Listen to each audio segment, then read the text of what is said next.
বাঘাইছড়ি উপজেলার এই মারিশা ইউনিয়ন এবং আশেপাশে যে এলাকাটা রয়েছে এটি তুলনামূলকভাবে একটু নিচু এলাকা। এটা একটা ভ্যালি টাইপের, চতুর্দিকে অনেক উঁচু পাহাড়।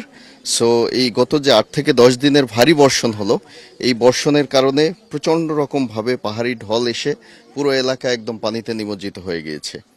তো আমাদের ব্যাটালিয়নও পুরো পানিতে নিমজ্জিত ছিল। গতকালকে থেকে একটু পানি কমেছে। সো আজকে আমরা বের হয়েছি। আমরা অলরেডি 3টি আশ্রয় কেন্দ্রে ভিজিট করেছি। করে আমরা প্রায় 600 পরিবারকে খাবার বিতরণ করেছি এবং সুপেয় পানি বিতরণ করেছি। তো এখানে এই বাঘাইছড়ি উপজেলায় টোটাল 24টি আশ্রয় কেন্দ্র রয়েছে। এর মধ্যে 15টি আশ্রয় কেন্দ্রে এই মুহূর্তে প্রায় 1,500 থেকে 2,000 জনবল অবস্থান করছে। তো আমরা একে একে চেষ্টা করব সবার কাছেই যাওয়ার।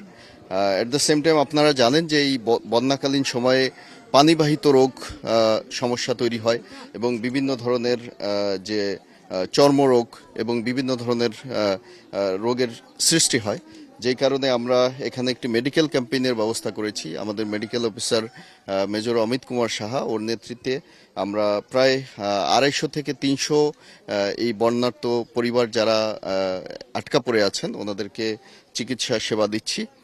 তো মারিশা ব্যাটালিয়ন এবং মারিশা জোন সবসময় এই বাঘাইছড়ি উপজেলায় যখনই দুর্যোগপূর্ণ কোনো পরিস্থিতি তৈরি হয়েছে, পূর্বেও আমরা এই স্থানীয় জনগণের পাশে ছিলাম, এখনও আছি এবং আমরা আশাবাদ ব্যক্ত করছি যে ভবিষ্যতেও আমরা সবসময় জনগণের পাশে থাকব। সর্বোপরি আপনারা দেখছেন যে বিজিবি সারা দেশেই এই ত্রাণ কার্যক্রম এবং বন্যা পরিস্থিতি মোকাবেলায় সহায়তা করছে।